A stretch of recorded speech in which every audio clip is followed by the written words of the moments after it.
नमस्कार,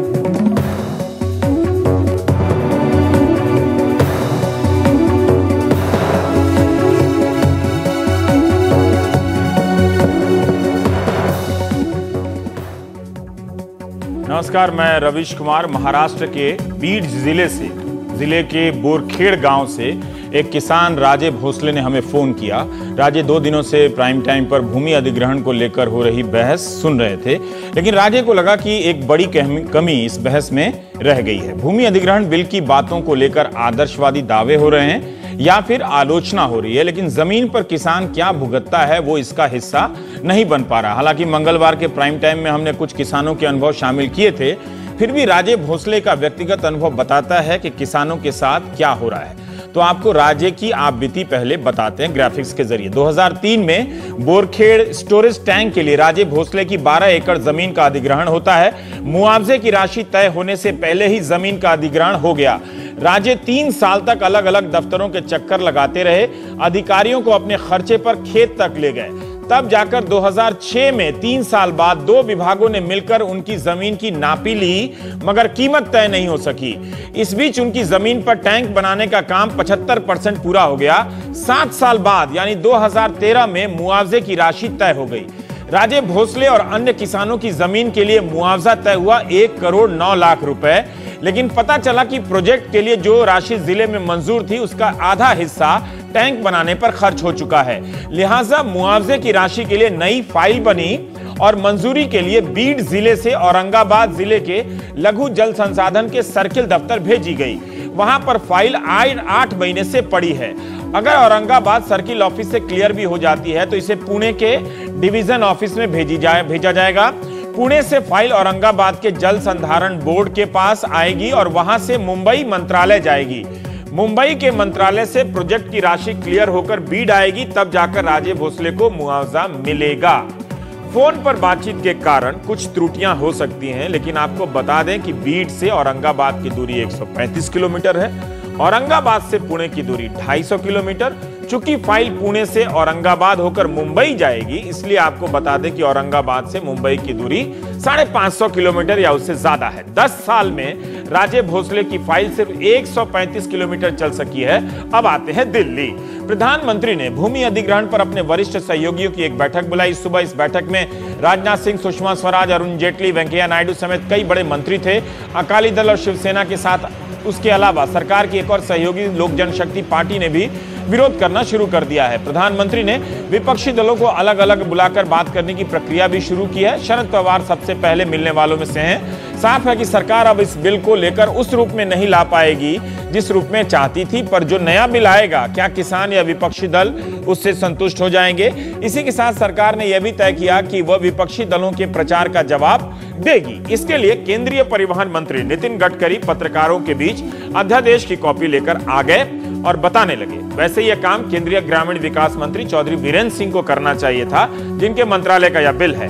हम पत्रकारों की थोड़ी आदत भी है हर बात में कमी निकालने की, लेकिन जो सरकार की तरफ से नितिन गडकरी ने कहा उसके कुछ बिंदु इस प्रकार हैं कि यूपीए सरकार ने ही 13 एक्ट में सामाजिक असर के अध्ययन को नहीं रखा था, इससे हमारा कुछ भी लेना देना नहीं है। गडकरी ने कहा कि कानून की 4वीं अनुसूची में इस अध्ययन को यूपीए ने हटाया, एनडीए ने नहीं। लेकिन वित्त मंत्री ने तो ब्लॉग में लिखा था कि सामाजिक असर के अध्ययन जैसे प्रावधानों से कई प्रोजेक्ट को पूरे होने में वर्षों लग जाएंगे, इससे विकास की रफ्तार कम हो जाएगी। तब भी ये बात लिख सकते थे कि यूपीए ने हटाया और हमने नहीं। पर खैर, सरकार बार बार जोर दे रही है कि उसने मुआवजे और पुनर्वास को लेकर कोई समझौता नहीं किया है। नितिन गडकरी ने अध्यादेश के 10A को पढ़कर बताया कि जमीन राज्य और केंद्र दोनों की सूची में आती है, समवर्ती सूची में भी आती है। गडकरी जी ने कहा कि सहमति का जहां तक प्रश्न है वो राज्य सरकारों की मर्जी पर निर्भर है। हमने यह सुझाया, वो कह रहे थे प्रेस कॉन्फ्रेंस में, कि सीमावर्ती इलाके में रक्षा उत्पादन जैसे प्रोजेक्ट के लिए सहमति और सामाजिक असर के अध्ययन की शर्त की जरूरत नहीं होगी। गांव में बिजली, सड़क बनाने के लिए प्रधानमंत्री ग्रामीण सड़क योजना जैसी योजनाओं के लिए सहमति और सामाजिक अध्ययन की जरूरत नहीं है। नितिन गडकरी ने एक उदाहरण से आपको समझाने का प्रयास किया हम पत्रकारों के माध्यम से कि इस देश में 80% भूमि का अधिग्रहण सिंचाई योजनाओं के लिए होता है। जो भूमि अधिग्रहण की जाती है उसमें से 80% सिंचाई योजनाओं के लिए अधिग्रहित होती है। 2000 एकड़ का प्रोजेक्ट मान लीजिए कि है, लेकिन सिंचाई परियोजना से 3 लाख एकड़ तक किसानों को फायदा होता है।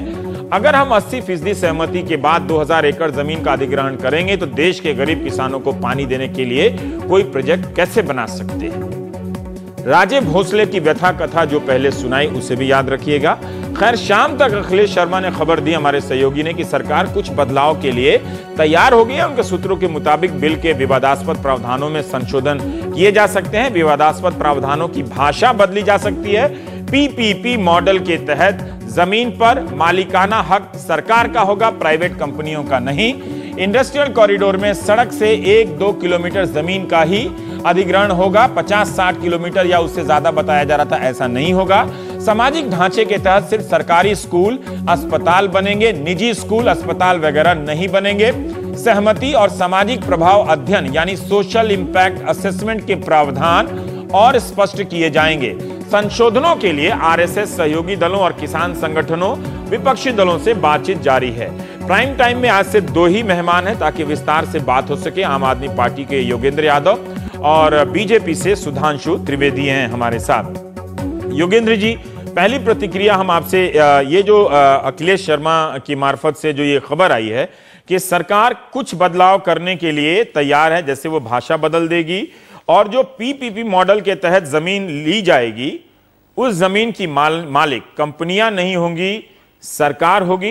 इंडस्ट्रियल कॉरिडोर में सड़क से 1 या 2 किलोमीटर जमीन का ही अधिग्रहण होगा और सोशल इंस्टीट्यूशंस की जगह इंफ्रास्ट्रक्चर में सिर्फ सरकारी स्कूल और सरकारी अस्पताल बनेंगे, निजी स्कूल, निजी अस्पताल नहीं बनेंगे, जिनके बारे में अरुण जेटली ने अपने ब्लॉग में लिखा था कि क्या प्राइवेट स्कूल, प्राइवेट हॉस्पिटल के बिना आप स्मार्ट सिटी की कल्पना कर सकते हैं। इस बदलाव पर आप संतुष्ट हैं?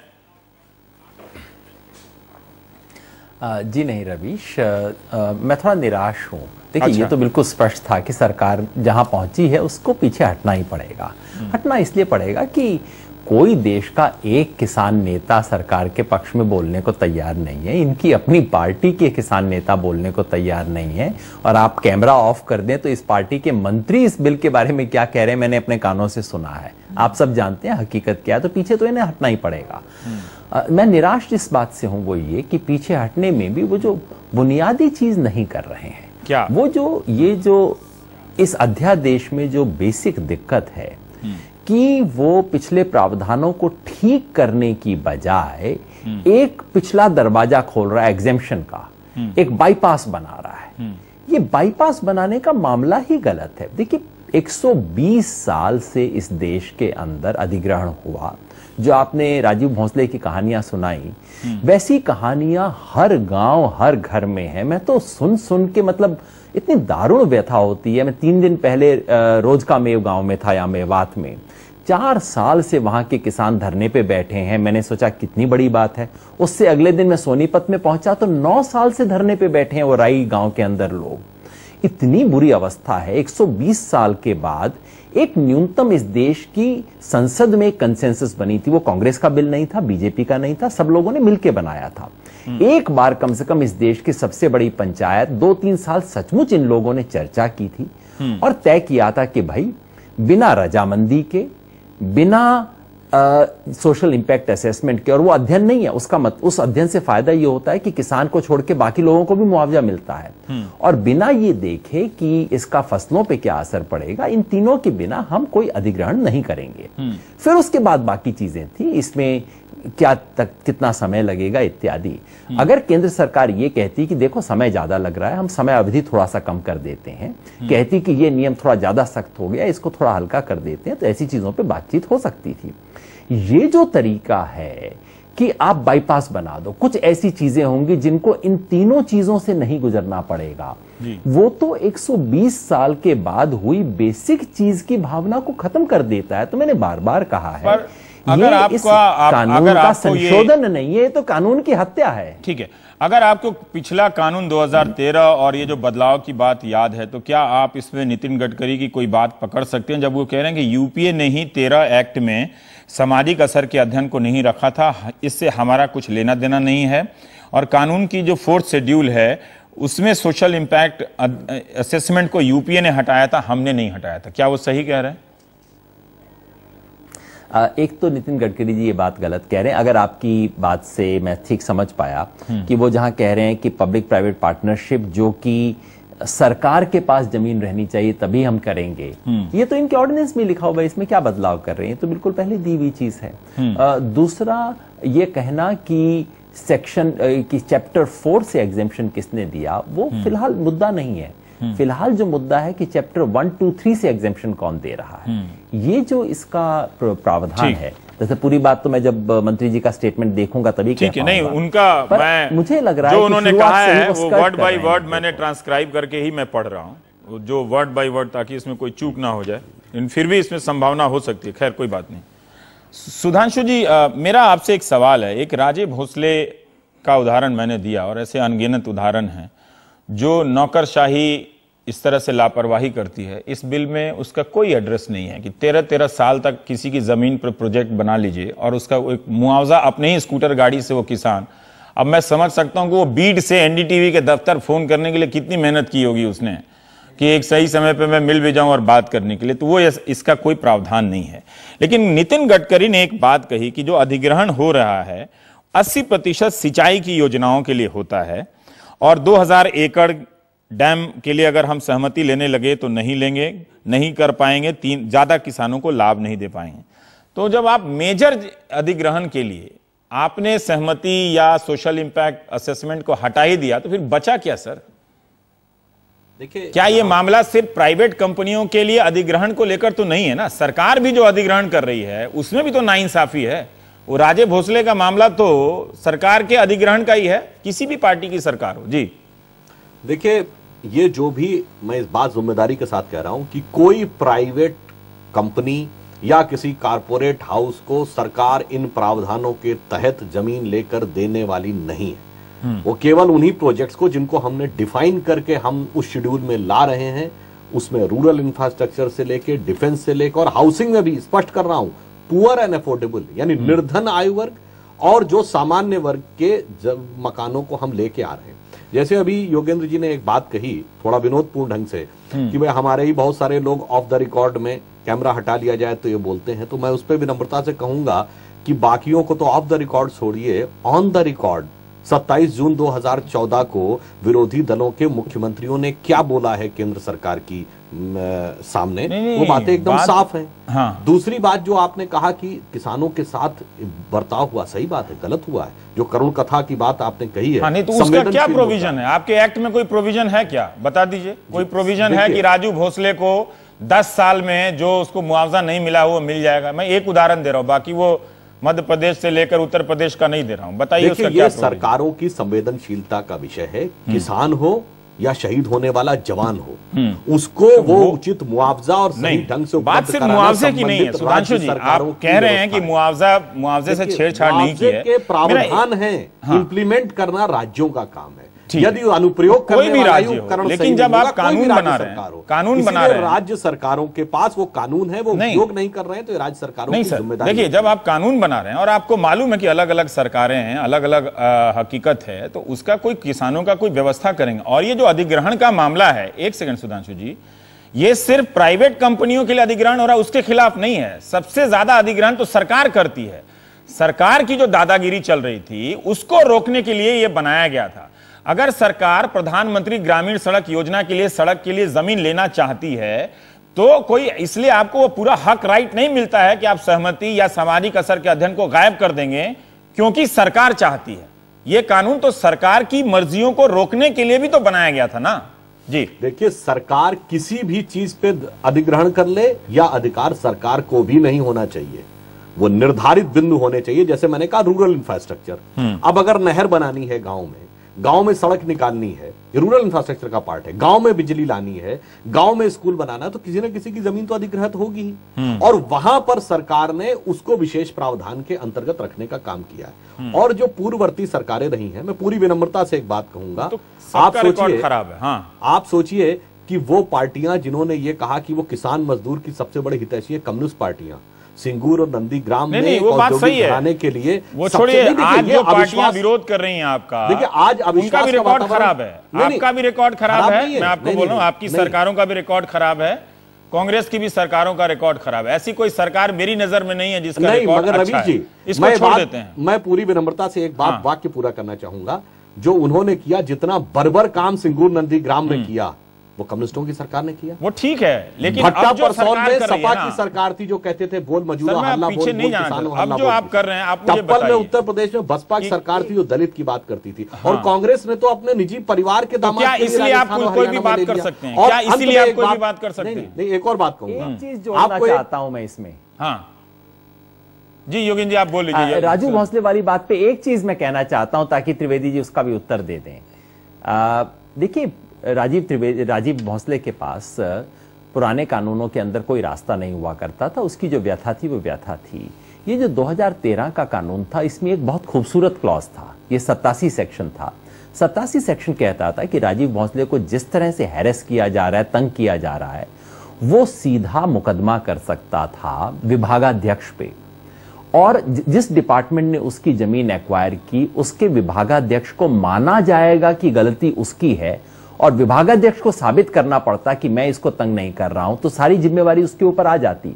अब पता है ऑर्डिनेंस ने क्या किया है? ये सब चीजें हमने डिस्कस भी नहीं किया इस ऑर्डिनेंस के बारे में। इस ऑर्डिनेंस ने उस 87 सेक्शन को हटा के एक उल्टा नियम बनाया है। वो उल्टा नियम ये है कि अगर कोई सरकारी कर्मचारी आपको तंग करे, प्रताड़ित करे, कुछ भी करे, इस कानून का दुरुपयोग करे, उसके बावजूद आप उस पर कोई मुकदमा नहीं कर सकते। उस पर मुकदमा करने के लिए आपको राज्य सरकार की सैंक्शन चाहिए। तो अब आपके राजीव भोसले को एक चक्कर और लगाना पड़ेगा। बताइए सुधांशु, अब उसको मुंबई सचिवालय जाना पड़ेगा अपने ये, और बिल्कुल मैं बता रहा हूं 87 नंबर क्लॉज जिसको इन्होंने चेंज किया, मेरी आंख के सामने पड़ा है वो। बताइए सुधांशु जी इस पॉइंट पे। एक बात पूरी जिम्मेदारी से कहूंगा। हाँ। इस ढंग के क्लॉजेस जिन जिन विषयों में डाले गए, हाँ। कि जिम्मेदारी आप दूसरे से आरोप लगा, अब जिम्मेदारी आरोप लगाने वाले की नहीं, आरोप सिद्ध करने वाले की है। पिछले 67 सालों का इतिहास देख लीजिए।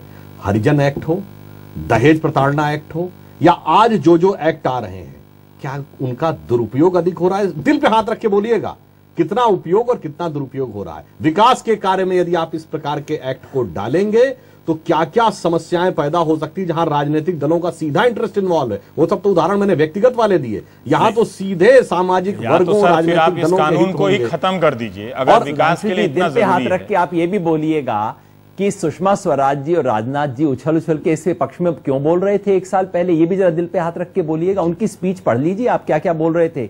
सुषमा स्वराज जी और राजनाथ जी इन सब क्लॉजेस के पक्ष में इतना बोल रहे थे और कह रहे थे कि ये तो अभी नरम है, इसको और सख्त बनाना चाहिए। सुधांशु, मेरी इस बात का जवाब आपने नहीं दिया। सुधांशु, आपने मेरी इस बात का जवाब नहीं दिया कि जब सरकार सबसे ज्यादा जमीन का अधिग्रहण करती है तो उसको सारे क्लॉज के बहाने लगभग जितना अधिग्रहण होता है उसने सरकार ने अपने लिए छूट ले ली है। अब मुझे यह बता दीजिए कि वो कौन से ऐसे काम हैं, अधिग्रहण वाले प्रावधान हैं, जिसमें सहमति जरूरी होगी, जिसमें सामाजिक असर का अध्ययन जरूरी होगा, क्या क्या नहीं होगा वो तो आप बता दिए। अब बता दीजिए कि कौन सा ऐसा प्रोजेक्ट बच जाता है कि जिसमें सहमति जरूरी है, ये उस बिल में है कि नहीं है, वो बता दीजिए मुझे, वो क्या है। देखिए, कोई भी व्यावसायिक हित का प्रयोग जो होगा प्रोजेक्ट, उसके लिए सहमति की जरूरत होगी। कोई भी ऐसी चीज जिसमें उस जमीन को आर्थिक संसाधन बनाकर आर्थिक आय का स्रोत चाहे सरकार या निजी संस्थान अपने हित में प्रयोग करना चाहेगा तो होगी। परंतु यदि रेलवे लाइन बन रही है या सड़क बन रही है तो ये किसी संस्थान या सरकार के आर्थिक आय का स्रोत नहीं बन रही। यदि वहां हम डिफेंस एस्टेब्लिशमेंट बना रहे हैं, अपना परमाणु अस्त्र रखने की जगह बना रहे हैं, तो ये कोई आय का स्रोत नहीं है। दोनों में अंतर है। देखिए, लाभ यदि पाना चाहते हैं किसान को लाभ का हिस्सा दीजिए, पर यदि लाभ नहीं है, राष्ट्रीय सुरक्षा, राष्ट्रीय व्यवस्था, इंफ्रास्ट्रक्चर का विषय है, तो वहां पर लाभ की बात को लाना थोड़ा युक्ति संगत नहीं लगता। ठीक है योगेंद्र जी, आप इस बात पे कुछ कह रहे थे जी। देखिए, बहुत गंभीर चर्चा कर रहे हैं और बहुत गंभीर मुद्दे पे हैं। सुधांशु जी कह रहे हैं इस एक्ट में कोई भी एक्विजिशन होगा, इससे किसी को मुनाफा नहीं हो सकता, बहुत जम से कह रहे हैं। ध्यान से रुक जाइएगा सुधांशु जी, ये रिकॉर्ड हो रही है बात आपकी मेरी, और आपको इसका जवाब देना पड़ेगा।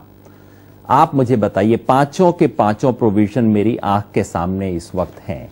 पांचवें प्रोविजन में तो लिखा गया है कि प्राइवेट को तभी, प्राइवेट पब्लिक पार्टनरशिप में तभी मिलेगा अगर जमीन की मालिक सरकार है, यानी कि वहां पे भी मुनाफा प्राइवेट ले सकता है। जमीन की मालिक सरकार हो तभी पीपीपी प्रोजेक्ट में एग्जेम्पशन मिलेगा।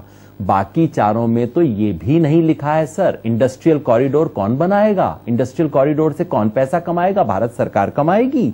ये अफोर्डेबल हाउसिंग और हाउसिंग फॉर द पुअर दो अलग अलग चीजें हैं सर। अफोर्डेबल हाउसिंग का मतलब यदि मुझे एसएफएस की जरूरत है और कोई कंपनी मेरे लिए एसएफएस बनाती है, वो अफोर्डेबल हाउसिंग है कानून की निगाह में। और ये जो रूरल इंफ्रास्ट्रक्चर है, रूरल इंफ्रास्ट्रक्चर में कोई भी चीज शामिल है और उससे प्राइवेट मुनाफे पे कोई पाबंदी नहीं है। सुधांशु जी, एक चीज और ध्यान दिला दूं आपको, आपकी सरकार ने इस ऑर्डिनेंस के माध्यम से प्राइवेट की भाषा को बढ़ा दिया है। दरअसल पहले प्राइवेट अस्पताल शामिल नहीं थे, प्राइवेट इंस्टीट्यूशंस शामिल नहीं थी, आपने कहा है कि इस बार शामिल करो। और यही संकेत आ रहे हैं कि पहले सरकार संविधान में भाषा थी, पहले, अरे उस संकेतों की बाद में बात करेंगे ना, अभी तो सुधांशु जी कह रहे हैं कि इस बिल के अंदर ऐसा कुछ नहीं है, मैं उसकी बात कर रहा हूं। संकेत तो जब आएंगे, संकेत एक दिन टेलीविजन को इशारा करने के लिए किए जाते हैं और सचमुच जो होता है वो दूसरी चीज होती है। मैं तो अभी जो आंख के सामने उस पर बोल रहा हूं। एक्ट में कहा गया था प्राइवेट कंपनी, मूल एक्ट में भी प्राइवेट कंपनी के लिए अधिग्रहण की इजाजत थी, इन्होंने कंपनी शब्द का विस्तार करके उसे प्राइवेट एंटिटी बना दिया है। आपके हिसाब से क्या अंतर हो गया इसमें, खेल क्या हो गया? पार्टनरशिप के लिए भी किया जा सकता है। अगर आप हमारे दर्शकों की सुविधा के लिए बता सकें कि कंपनी से एंटिटी करने में खेल क्या हो गया, क्या दिक्कत आ गई इसमें? खेल ये हो गया है कि प्राइवेट कंपनी जैसे ही आप कहते हैं तो आप केवल उन प्राइवेट लोगों के लिए कर सकते हैं जो कि इनकॉर्पोरेटेड हो, रजिस्टर्ड कंपनी हो।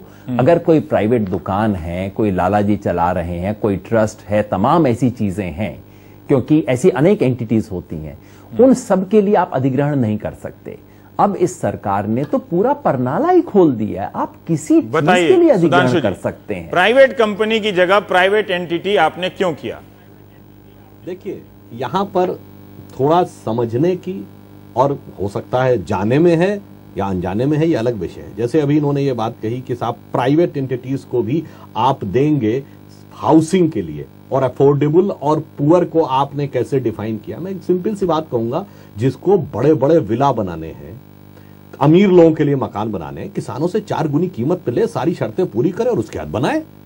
पर ये गरीब आदमी, मध्यम वर्ग का आदमी जिसको 10 लाख और 20 लाख का मकान चाहिए, अगर हम उसको कहां मिलता है सर, कहां 10 लाख में घर मिलता है? वो सरकार ग्रेटर नोएडा और नोएडा में जाके देखिए कि प्राधिकरणों ने ही अधिग्रहण किया है और उन प्लॉट पे कोई 10 लाख का फ्लैट नहीं है। कहां मिलता है? रवीश जी, आप 50 लाख आप मुझे गारंटी कीजिए कि कैसे मिलेगा। नहीं, ये आदर्श बात आप कर रहे हैं, तो पूरा होने दीजिए। आप कानून में गारंटी करके दीजिए ना कि 10 लाख से ज्यादा उन प्लॉटों पे मकान बिकेगा ही नहीं, कौन बनाएगा? मैं जो बात कहना चाह रहा हूं, मुझे वाक्य पूरा कर लेने दीजिए। यदि वो 4 गुनी कीमत पे होगा तो वो 50 लाख का फ्लैट जिस दिन 2 करोड़ पे आएगा तो आपने मध्यम वर्ग के तो हाथ रेंज से ही बाहर कर दिया उसको, फिर वो सिर्फ अमीर वर्ग के हाथ में आ जाएगा। तो आप ये भी सोचिए ना कि हम पुअर एंड अफोर्डेबल हाउसिंग को भी अगर उस श्रेणी में डाल देंगे तो वो कीमत निर्माता कहां से वसूलेगा? निर्माता तो उपभोक्ता से ही वसूलेगा। तो अगर हम उपभोक्ता से वसूलने लगा तो हमने उपभोक्ता को तो उस परिधि से बाहर कर दिया।